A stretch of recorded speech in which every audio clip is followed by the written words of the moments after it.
अच्छा बेटा, इसके अंदर अब आपके पास एक क्वेश्चन है, सॉरी एक एमसीक्यूज है, और एक आपके पास क्वेश्चन इस तरह का है कि जिसमें आपने इवैल्यूएशन करनी है, और एक आपके पास क्वेश्चन इस तरह का है कि जिसमें आपने प्रॉपर क्वेश्चन सॉल्व करना है। और उस क्वेश्चन के अंदर भी जनरलिटीज़ भी पूछ ली हैं और आपसे एक्सट्रैक्ट्स भी पूछ लिए गए हैं। तो इस लिहाज से IFRS 16 के अंदर वो जो कुछ भी पूछ सकता है मैक्सिमम, हमने उसको आपके टेस्ट के अंदर वो पूछा हुआ है। ये टेस्ट कोई आम छोटा मोटा टेस्ट नहीं, काफ़ी अच्छा और काफ़ी जो है वो समझ लीजिए कि मुश्किल टेस्ट था। एनीवेज, क्वेश्चन नंबर 1 डिस्कस करते हैं जी। Select the most appropriate answer from the options available for each of the following multiple choice question. Which of the following is one of the conditions set out in IFRS 16 for an arrangement to be classified as a lease? मतलब इनमें से कौन सी चीज़ ऐसी है जो कि lease को determine करती है, जिसकी वजह से हम कहते हैं कि जनाब ये लीज है। तो पहला इसका ऑप्शन जनाब, the lessee has the right to obtain substantially all of the economic benefit from the use of the asset. Is it true और नॉट? हाँ जी, तो लेसी के पास राइट होता है कि वो सब्सटेंशियल इकोनॉमिक बेनिफिट क्या करे, एसेट के यूज़ करके हासिल कर सकता है। The lease term covers substantially all of the economic life of the asset. No, this is not true. लाजमी नहीं होता, लीज थोड़े अरसे के लिए भी हो सकती है। The lessor has the substantive right of substitution. नहीं, लेसर के पास राइट नहीं होना चाहिए। The lessor has the right to direct the use of asset. ये भी उसके पास राइट नहीं होना चाहिए। तो इसका आंसर क्या बनेगा? अल्फा। ले जनाब, ये आपके पास पहला 2 नंबर के लिए सवाल आपके पास आ गया। Question number 2, alluring limited is considering to enter into an arrangement with charming limited for the use of a photocopy machine for a period of 5 years. The initial draft contract fulfills all the conditions to be classified as a lease contract.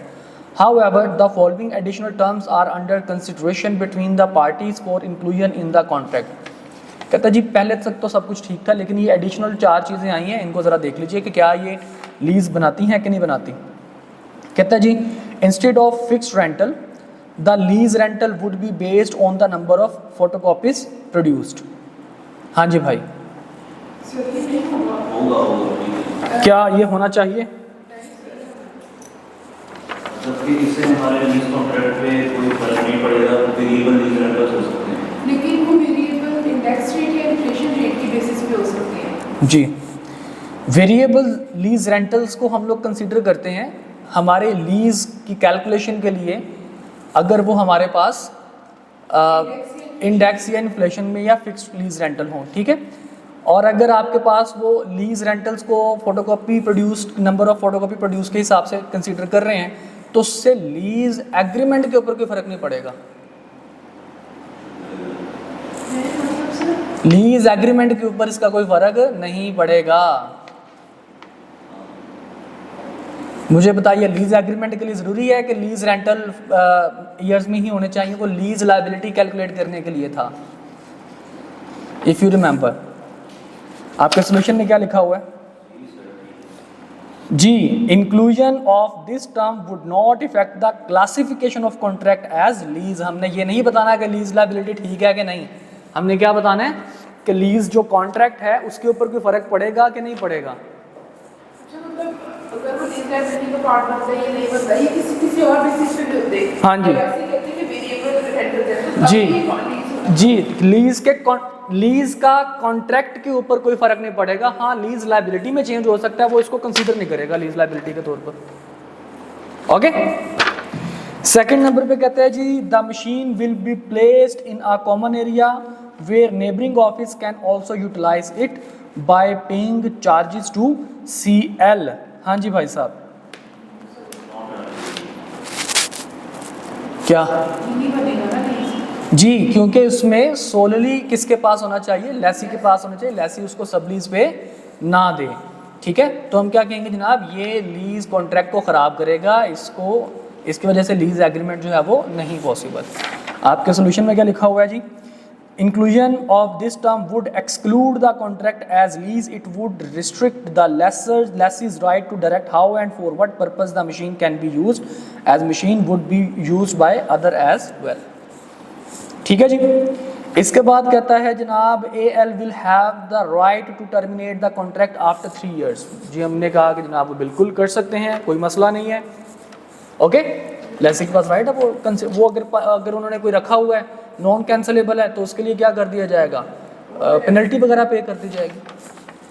CL will have the right to replace the machine with another machine. Sir, right of substitution. तो sir ये lease नहीं बनेगा। जी ये lease नहीं बनेगा। हाँ मेरा गलत किया हुआ है। तो आपके सोल्यूशन में क्या लिखा हुआ है, let's see. Inclusion of this term may exclude the contract as lease depending upon whether the substitution right of CL is substantial. A supplier's right to substitute an asset is substantive only if both of the following conditions exist.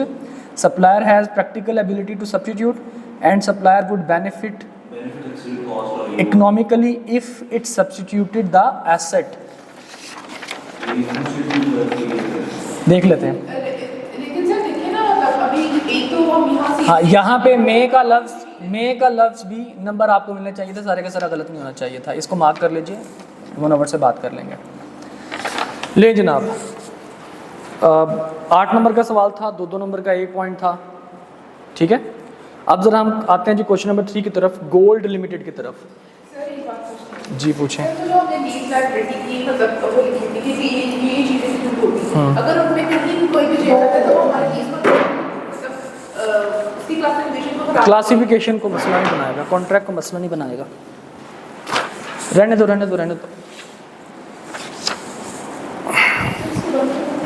क्यों नहीं, मैं आ जाऊंगा, मैंने उठ के इसको लिखना है। ओके जी, तो कहते हैं जी gold limited is a dealer of specialised engines. ये कौन सा बंदा होगा? अगर लेसर की बात करेगा तो डीलर लेसर की बात करेगा, और अगर लेसी की बात करेगा तो मसला ही कोई नहीं है।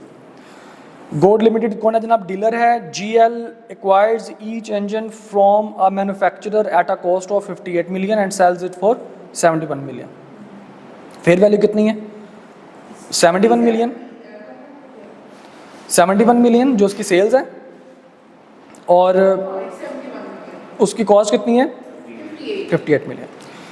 The estimated economic life of an engine is 5 years। Estimated economic life कितनी है उसकी? 5 साल।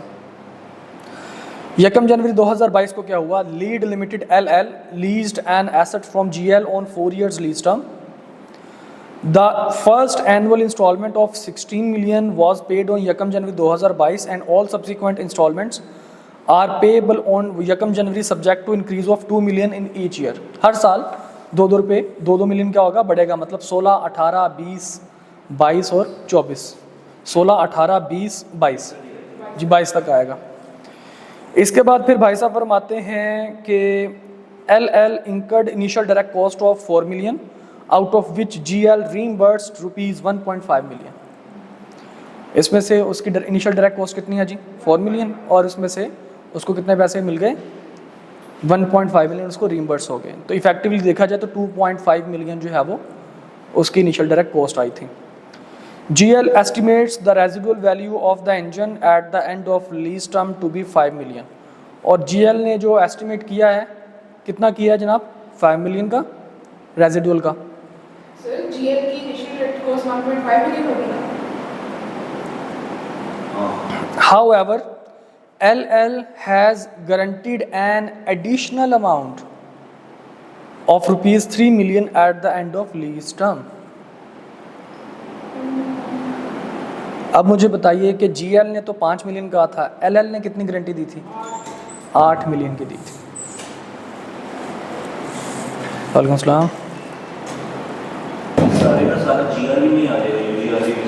UGRV आपके पास जो है वो 0 हो जाएगी, GRV आपके पास आएगी 8।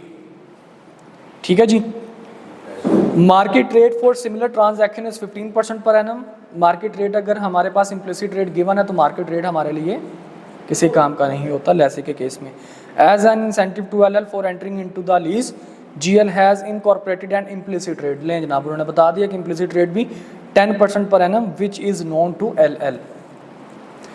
LL is also obliged to incur decommissioning cost of rupees 9 million at the end of lease term। अब डी कमीशनिंग कॉस्ट है, जब राइट ऑफ यूज़ हम लोग बनाते हैं तो उसमें लीज लाइबिलिटी के साथ साथ डी कमीशनिंग कॉस्ट भी हम लोग कंसीडर करते हैं और हमारा इनिशियल डायरेक्ट कॉस्ट भी हम लोग उसको कंसीडर करते हैं।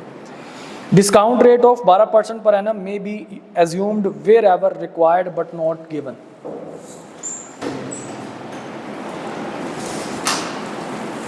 Thank you. इसका डिस्काउंट रेट कितना हो सकता है? इकट्ठे देख लो, आपके पास क्वेश्चन पेपर नहीं है?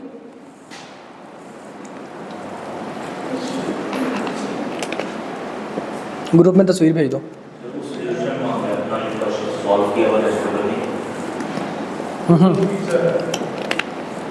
वो इसका किधर है पेपर इसका?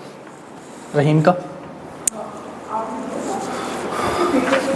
का मेरा ख्याल है उसके पास ही है, मुनव्वर के पास ही होगा। आपको तो नहीं देख गया कोई? मुनव्वर के पास ही है आपका। रिक्वायरमेंट है जनाब prepare general entries in the books of GL ने जनाब लेसर के उसने जनरल एंट्रीज मांग ली और prepare the relevant extracts from LL statement of profit, और जनाब उसने एलएल की प्रॉफिट स्टेटमेंट में से उसने चीज़ें आपसे मांग ली। अच्छा जी, अब देखिए बेटा, सबसे पहले तो हम लोग बात कर लेते हैं जीएल की, और ज़रा क्योंकि ये डीलर मैन्युफैक्चरर है तो ज़रा मुझे इसकी इनिशियल रिकग्निशन वाली एंट्री लिखवाइएगा।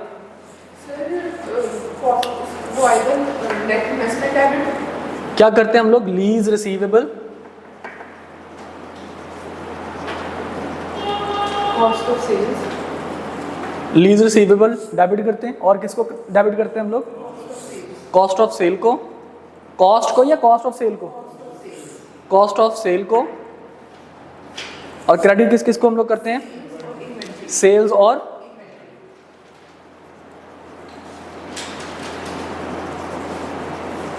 ले भाई साहब, लीज रिसीवेबल। लीज रिसीवेबल आपके पास क्या होता है हकीकत में? प्रेजेंट वैल्यू ऑफ, जो नेट इन्वेस्टमेंट होती है, present value of lease liability plus present value of unguaranteed residual value. अब यहाँ पे अनगारंटीड रेजिडुअल वैल्यू तो है नहीं, यहाँ पे हमारे पास कौन सी चीज़ है जी? यहाँ पे वर्किंग हम लोग बना लेते हैं, वर्किंग वन के नाम से लीज रिसीवेबल,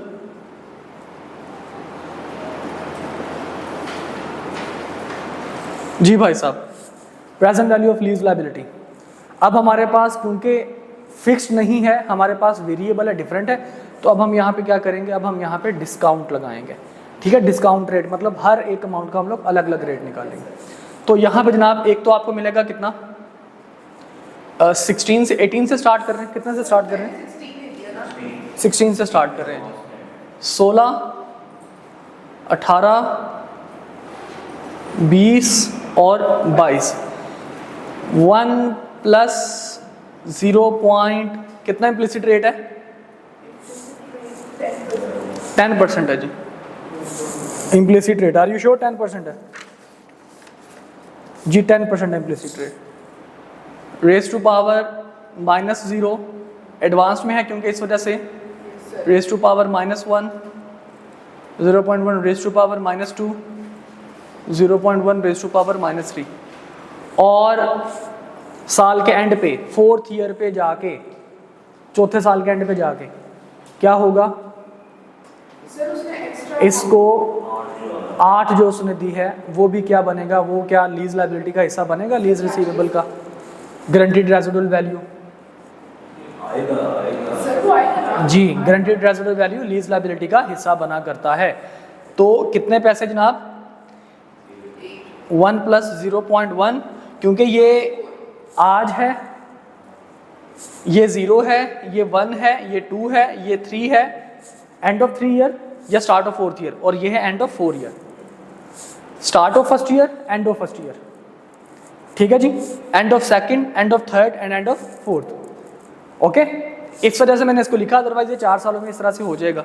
तो इसकी रेज़ टू पावर 4। जी बेटा सर, यहाँ पर हम लोग डिस्काउंट रेट नहीं लेना चाहिए? कहाँ पे? कहाँ पे डिस्काउंट रेट लेना चाहिए? यहीं पर सर, इसको प्रेजेंट वैल्यू निकालने के लिए ये इम्प्लिसिट रेट लेंगे। रुको, आगे की वैल्यू से डिस्काउंट रेट है, जो हम लोग लेसर कर रहे हैं ना हम। एक मिनट, 15% इसमें आएगा क्योंकि लेसर हम लोग कर रहे हैं। हमने कहा था बाज़ औक़ात डीलर क्या करते हैं? डीलर क्या करते हैं, बाज़ औक़ात डीलर लोग जो हैं वो जानबूझ के अपना इम्प्लिसिट रेट कम रखते हैं कस्टमर्स को अट्रैक्ट करने के लिए, ठीक है। इसके ऊपर हमने डिस्कशन भी की थी। और अगर आपका इम्प्लिसिट रेट कम है और आपका जो मार्केट रेट है वो ज़्यादा है तो हम मार्केट रेट पे जाएंगे। तो यहाँ पे 1.0.15 आएगा।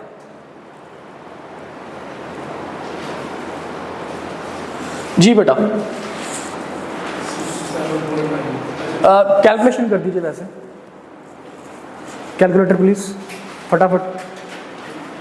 अक्सा आप क्या कर रहे हो बेटा? बेटा कैलकुलेशन करें फटाफट।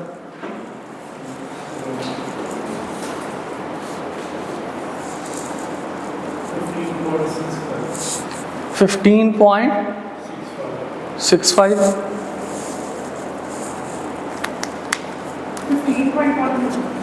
15.12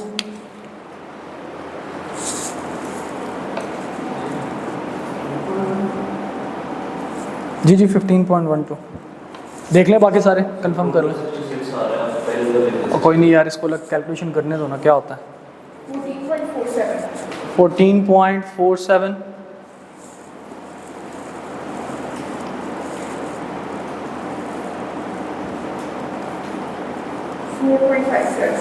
4.57 सबको ऐड कर लीजिए।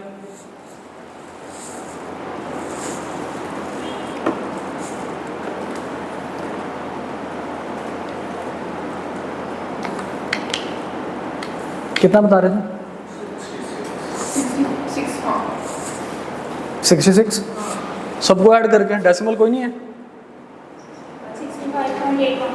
65.86 वही हो गया ना। जब यहाँ पे आपने राउंड ऑफ किया ना तो फिर यहाँ पे भी राउंड ऑफ करना बनता है, ठीक है। इसको या तो फिर यहीं पे राउंड ऑफ कर लेते हैं, ठीक है। तो लीज रिसीवेबल जनाब कितना आया आपके पास? 65.81। कॉस्ट ऑफ सेल में क्या होता था? Cost plus present value of unguaranteed residual value. तो यूजीआर भी तो हमारे पास है कोई नहीं, तो कॉस्ट ही आएगा कितने से? 58 मिलियन से। सेल्स कितनी आएगी? फेयर वैल्यू और present value of lease payment which ever is lower, ठीक है जी। तो फेयर वैल्यू तो आपके पास 71 है और यहाँ पे कितना आएगा जनाब? 65.81 और इन्वेंट्री कॉस्ट पे आती है, वो कितनी है? 50 है। ओके, ये समझ आएगी बात की ना। पहली एंट्री तो हमारे पास होगी, ये कब हमने पास करनी है? 1/1/2022 को। अब दूसरी एंट्री हम कब पास करेंगे जनाब? वो भी हमारे पास 1/1/2022 की है, क्योंकि क्या मिला है आपको? आपके लिए एक एक्सपेंस भी है। कौन सा एक्सपेंस है आपका? 1.5 इनिशियल डायरेक्ट कॉस्ट का, ठीक है जी। इनिशियल डायरेक्ट कॉस्ट का आप उसको क्या कहोगे? प्रॉफिट एंड लॉस में उसको लेके जाओगे। 1/1/2022 को प्रॉफिट एंड लॉस डेबिट करोगे एक्सपेंस के नाम से, बेच रहे हो सेलिंग एक्सपेंस के नाम से डेबिट कर दोगे।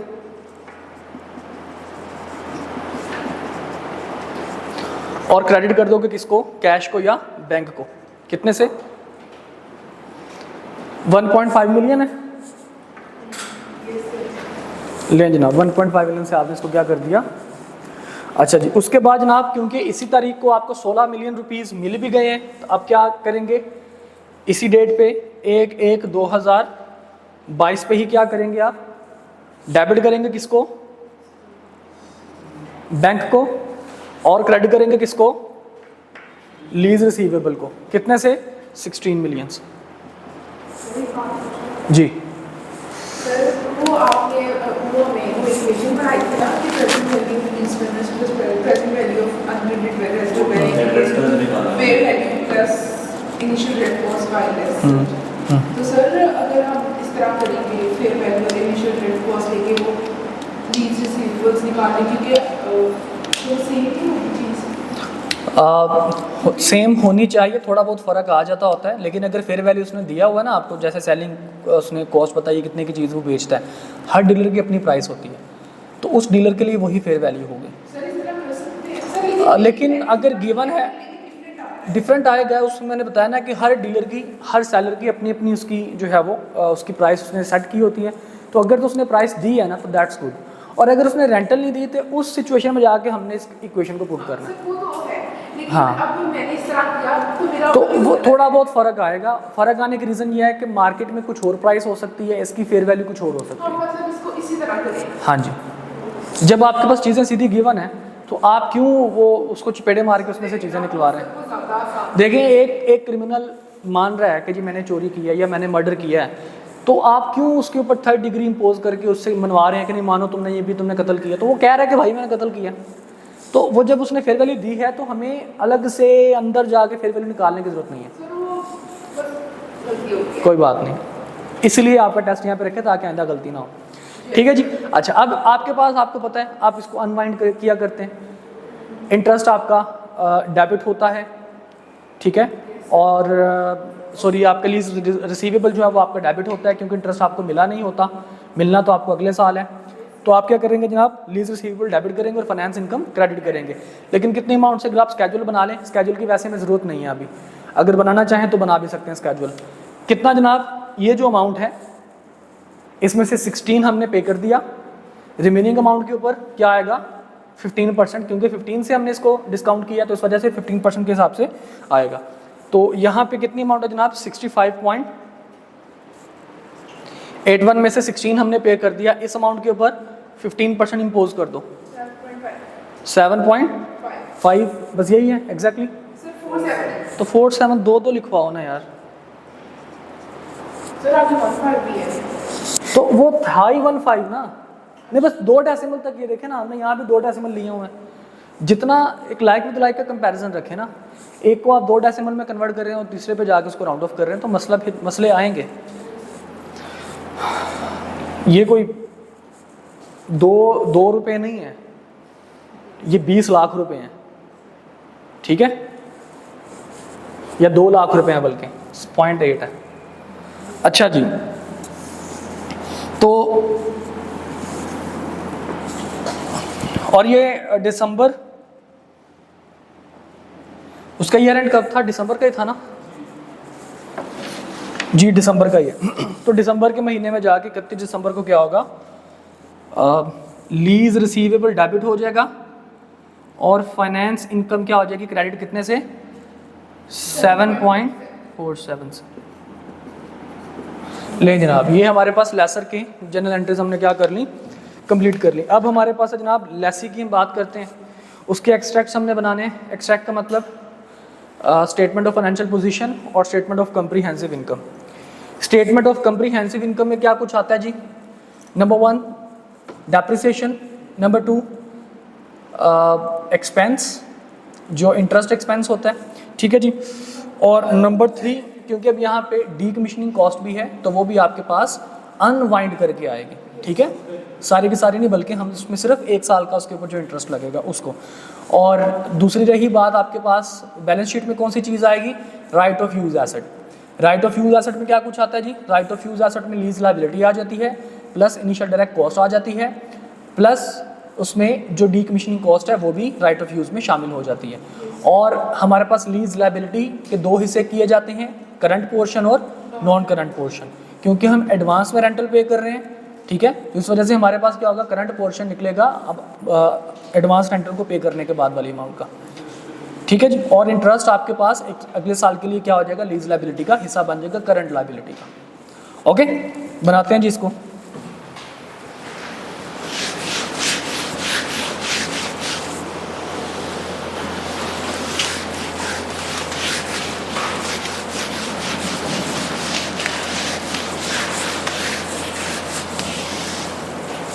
स्टेटमेंट ऑफ कंप्रीहेंसिव इनकम पहले बना लेते हैं।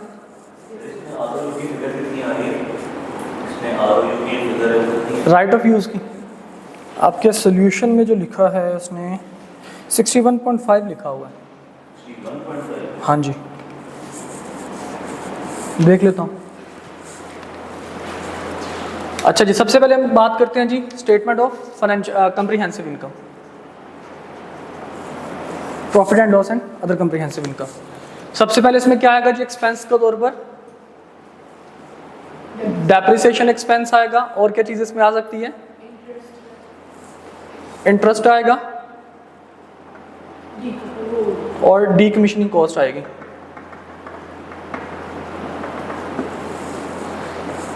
जनाब ये 3 चीज़ें आएंगी हमारे पास, ठीक है।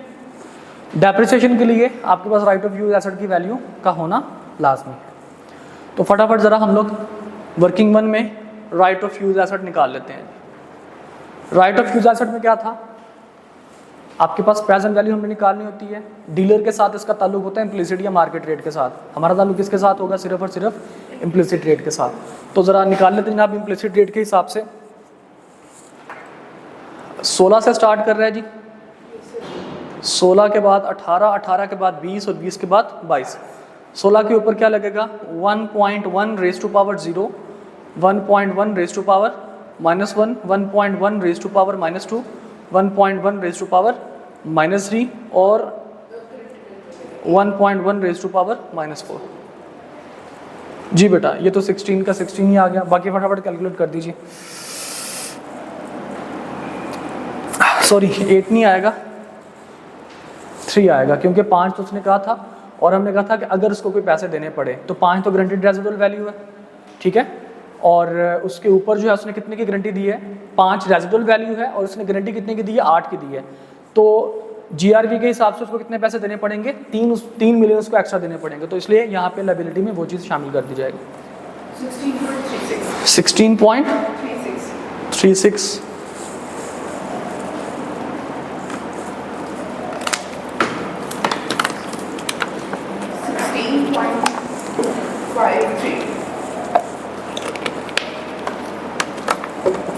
16.53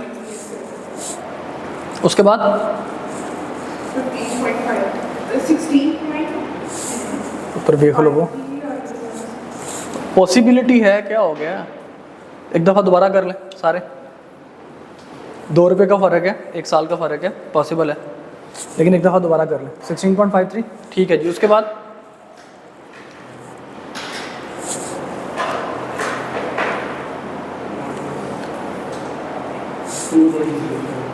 2.05 इन सबको ऐड करें, आपके पास आएगी लीज लायबिलिटी।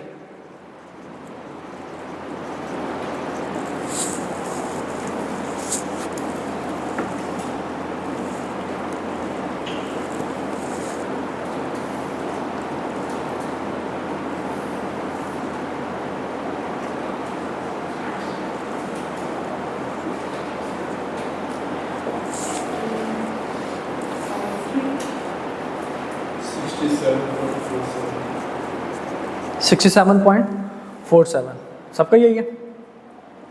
सना बेटा आप कैलकुलेशन नहीं कर रहे, ओके जी। अच्छा लीज लायबिलिटी या राइट ऑफ यूज़ में क्या क्या इस्तेमाल होता है जी, लीज लायबिलिटी भी होती है और इसके अलावा जो आपके पास इनिशियल डायरेक्ट कॉस्ट है, उसने कितनी इंकर की थी इनिशियल डायरेक्ट कॉस्ट, 4 मिलियन की, उसमें से 1.5 उसको रीइंबर्स हो गई थी। तो IDC कितना आएगा जी, 4 - 1.5 2.5 आ जाएगा। Very good. और इसके बाद जनाब हमारे पास डीकमीशनिंग कॉस्ट की प्रेजेंट वैल्यू आया करती है। और डीकमीशनिंग कॉस्ट की प्रेजेंट वैल्यू हम किस पे लेते हैं, हमने डिस्कस किया हुआ था, इसको हमेशा हम डिस्काउंट वैल्यू पे लिया करते हैं, ठीक है, क्योंकि ये वो वाली चीज़ होती है कि जो हमने फ्यूचर में जाके इसको देखना होता है। जी देखिएगा प्लीज़, आगे देखिएगा। Decommissioning cost, present value of decommissioning cost कितने थी, डीकमीशनिंग 9 मल्टीप्लाई करेंगे 1.212 12% है ना, 1.12 रेज़ टू पावर कितने साल बाद होगी, 4 साल के बाद ना, तो -4 5.72 लें जनाब, सबको ऐड कर दीजिए तो राइट ऑफ यूज़ एसेट आपके पास आ जाएगा जी। कितना आया जी,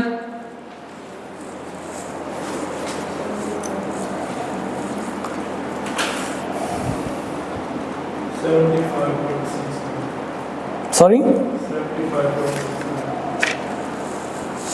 75.69 जनाब, ये राइट ऑफ यूज़ एसेट मेरे पास आ गया। अब डेप्रिसिएशन मुझे इसकी कैलकुलेट करनी है। अब डेप्रिसिएशन के लिए देखिए, उसने लीज पे एसेट कब लिया था, 1 जनवरी को और 31 दिसंबर। इसका मतलब क्या हुआ,